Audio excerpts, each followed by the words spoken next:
வணக்கம் மக்களே, எப்படி இருக்கீங்க? நான் நல்லா இருக்கேன். அரசியல் ஆரம்பிக்கலாமா?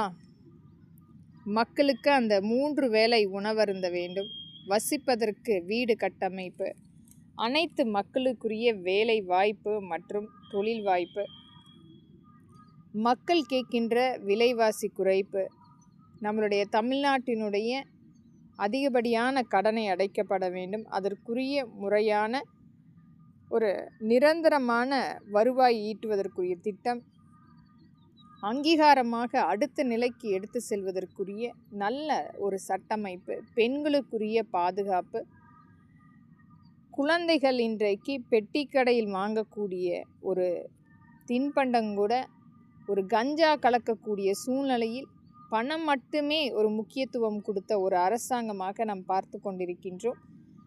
இது மாதிரியான நிலைப்பாடுகளை தவிர்த்து ஒரு நல்ல ஆட்சி அமைப்பு கண்டிப்பாக வேண்டும். நமக்குரிய ஆட்சியாக, மக்கள் கேட்பதற்கு முன்னால் நமக்கு எந்த அரசாங்கம் ஒரு நம்மளுடைய நிலை தெரிந்து அங்கீகாரமாக நம்மளுடைய விலைவாசிகளை குறைத்து நம்மளுடைய இல்லம் தேடி வரக்கூடிய அரசாங்கமாக இருக்கப்பட வேண்டும். இன்றைக்கும் ஒரு ஏழை மக்களை எள்ளி நகையாடக்கூடிய எத்தனையோ அரசாங்க அலுவலகம் பார்த்து கொண்டிருக்கின்றோம்.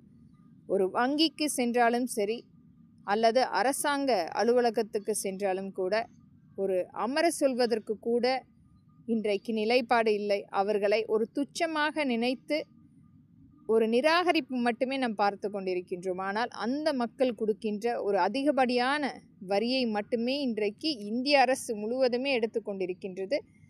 இது இங்கு மட்டுமல்ல, ஒவ்வொரு மாநிலத்திலுமே மிக இந்த ஏழை மக்களை நிராகரிப்பு செய்து அவர்களுடைய ஆடை மற்றும் அவர்களுடைய தோற்றத்தை வைத்து மிகப்பெரிய அளவில் இது மாதிரியான நிராகரிப்பு செய்து கொண்டிருக்கின்றார்கள். ஆனால் அனைத்து மக்களுக்குமே சமமான வரி மட்டுமே எடுத்து கொண்டிருக்கின்றார்கள். ஒரு பணக்கார வர்க்கத்துக்கும் அதே வரி, ஒரு ஏழை மக்களுக்கும் அதே வரிதான் இன்றைக்கும் நாம் செலுத்தி கொண்டிருக்கின்றோம். ஒரு பெட்ரோல் பங்கில் வாங்கக்கூடிய அந்த டீசல் மற்றும் பெட்ரோல் அனைவருக்குமே சமமான விலையாக மட்டுமே நாம் பார்த்து கொண்டிருக்கின்றோம். ஆனால் இங்கு ஒரு பணக்காரர் வங்கிக்கு செல்கின்றார் அல்லது அரசு அலுவலகத்துக்கு செல்கிறார் என்றால் போவதற்கு முன்னாலேயே ஒரு மிகப்பெரிய வரவேற்பு காத்து கொண்டிருக்கும். இந்த ஏற்றத்தாழ்வு மாற்றப்பட வேண்டும். இன்றைக்கும் ஜாதியை வைத்து அரசியல் செய்து கொண்டிருக்கும் எத்தனையோ கட்சிகள் இதை அனைத்துமே புறம் தள்ளி ஒரு நல்ல அரசியல் அமைப்பு கட்சியாகவும்